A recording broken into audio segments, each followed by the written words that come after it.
अस्सलाम वालेकुम। Welcome to our channel Miskeen learning.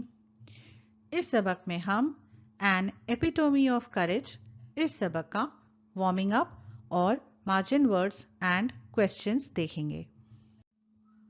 चलिए चिट चैट शुरू करते हैं।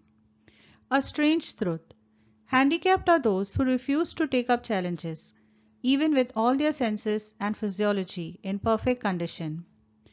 यानी होश और हवास और बेहतरीन जिस्मानी हालत में होने के बावजूद जो लोग मुश्किलों का सामना करने के लिए तैयार नहीं होते, असल में इसी तरह के लोग माजूर होते हैं।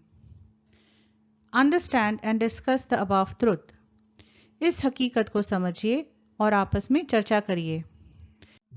हमने इस हकीकत से समझा कि कुछ लोग ऐसे होते हैं जिनके दिलों में कोई खौफ होता है, या फिर इन्हें चीज़ों की जानकारी या समझ नहीं होती, या सिर्फ सुस्त होते हैं। इन लोगों में जहनी माजूरी होती है, जिसकी वजह से ये कभी कोई चीज़ शुरू ही नहीं करते और हर मसाइल से दूर भागते हैं। दूसरा सवाल, how can you encourage such people to change and become confident? Discuss at least 4 to 5 ways you can do the above। इस तरह के लोगों की आप किस तरह से मदद कर सकते हैं, इनकी हौसला अफजाई कैसे कर सकते हैं? हमने कुछ पॉइंट्स जोड़े हैं। पहला पॉइंट है, I will try to understand their state of mind. मैं उनकी दिमागी हालत समझने की कोशिश करूंगी कि वो किन हालात से अभी गुजर रहे हैं। I will assure them that I am there to help them and I am their well wisher. उन्हें भरोसा दिलाऊंगी कि मैं उनकी मदद करना चाहती हूँ और उनकी खैरख्वाह हूँ। I will motivate them to talk about their good qualities. उन्हें अपने अंदर की सलाहियत को बाहर निकालने के लिए उनकी हौसला अफजाई करूंगी। Explain to them that no one is perfect and we all have strong and weak points. We just have to do whatever we can. उन्हें समझाऊंगी कि हर किसी में कोई ना कोई कमी होती है, हमें बस हमारा हुनर जानना है और उस पे महारत हासिल करने की कोशिश करनी है। Encourage them to seek support from family, friends or even medical help where required। उन्हें अपने घर वालों या दोस्तों से मदद मांगने की हिदायत दूंगी और ज़रूरत पड़ने पर डॉक्टर की मदद लेने की सलाह दूंगी। There are pleasant and polite ways of referring to people with physical and mental disabilities। जिस्मानी और दिमागी तौर पर माजूर लोगों को लोग कई कई नामों से पुकारते हैं, जैसे कि अंधा, बहरा, लंगड़ा। ये लफ्ज़ बोलने और सुनने में दिल को बुरे लगते हैं, इसीलिए आजकल इन लफ्ज़ों की जगह हम शाइस्ता अल्फाजों का इस्तेमाल करते हैं। आइए देखते हैं पहले किन लफ्ज़ों का इस्तेमाल होता था और अब हमें कौन से लफ्ज़ इस्तेमाल करने चाहिए। पहला अल्फाज है ब्लाइंड, यानी जिसे दिखाई नहीं देता। अब हम कहते हैं विजुअली चैलेंज्ड। दूसरा अल्फाज है डेफ, यानी जिन्हें सुनाई नहीं देता। अब हम कहेंगे हियरिंग इम्पेयर्ड। तीसरा अल्फाज है डम, यानी जो बोल नहीं सकते। अब कहते हैं स्पीच इम्पेयर्ड। चौथा अल्फाज है मैड, यानी जो जहनी तौर पर बीमार होते हैं। अब हम कहते हैं मेंटली चैलेंज्ड। और पांचवा अल्फाज है लेम, यानी जिनके पैर या हाथों में माजूरी होती है। अब हम कहते हैं physically challenged. Read the beginning and complete the story in your own words. कहानी की शुरुआत पढ़िए और अपने लफ्ज़ों में इसे पूरी करिए। Sumit, the son of a shoe maker, was a highly intelligent student in a municipal school। Sumit एक जूता बनाने वाले का बेटा था, जो बहुत ही इंटेलिजेंट, दानिशमंद स्टूडेंट था और एक म्यूनिसिपल स्कूल में पढ़ता था। His maths teacher called him Einstein for he was brilliant in maths। उसके मैथ्स टीचर उसे आइंस्टाइन पुकारते थे क्योंकि वो मैथ्स में बहुत ही ज़्यादा होशियार था। He loved maths। उसे मैथ्स बहुत पसंद था। Sumit wanted to study further after SSC. However, he suffered from polio. And Sumit को एसएससी के बाद अपनी पढ़ाई जारी रखनी थी, लेकिन उसे पोलियो हुआ था। और अब हम कहानी जारी रखेंगे। Which had made him physically challenged. Polio की वजह से वो जिस्मानी तौर पर माजूर था। He had to use crutches to walk. उसे बैसाखी का इस्तेमाल करना पड़ता था। He wasn't active like other children. वो दूसरे बच्चों की तरह फुर्तीला नहीं था। He was afraid to go to college because he thought he would look different from other children and they might make fun of him. उसे डर था कि कॉलेज जाने के बाद वो दूसरे बच्चों से अलग नज़र आएगा और शायद वो बच्चे उसका मजाक उड़ाएंगे। But his maths teacher spoke to him about his fears and gave him very good suggestions and advice. लेकिन उसके मैथ्स के टीचर ने उससे बात की और उसके डर के बारे में उससे पूछा और अच्छे सुझाव दिए। He gave him examples of many great people who had disabilities and how they became very successful in life. उन्होंने उसे मिसालें दी उन लोगों की जो माजूर थे, लेकिन उन्होंने अपनी ज़िंदगी को किस तरह से कामयाब बनाया। His friends and family also gave him all the support and love.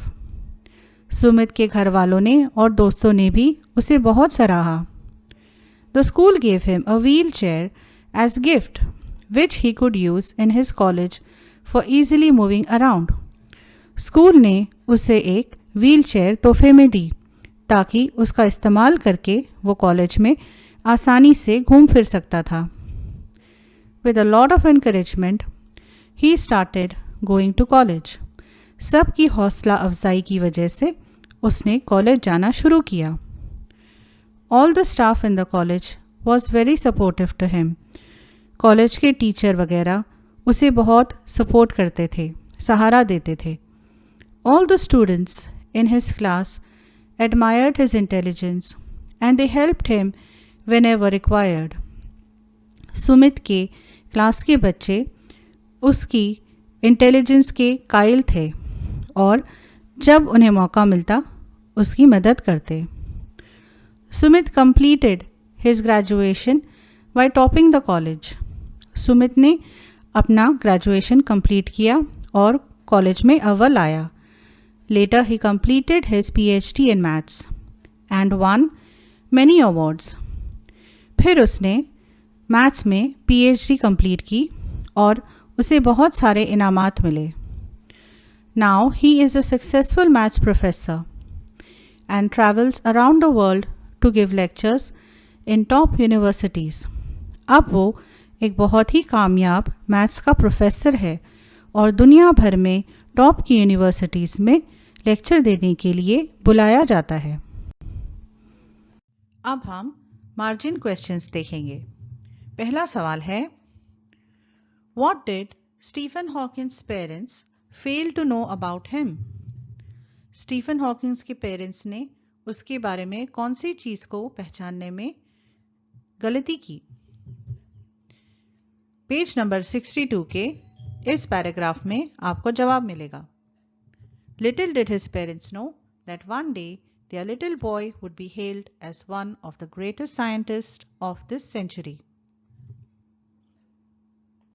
दूसरा सवाल है, What is courage? इसका जवाब है, Courage is a wonderful thing. It is that quality which makes people not lose heart when faced with a great calamity. Where was Stephen Hawking sent for studying mathematics? इस paragraph में हमें उसका जवाब मिलता है। Even though his father wanted him to study medicine, he was bent on studying mathematics. The University of Oxford at that time did not have a course in mathematics, so he opted to study physics instead.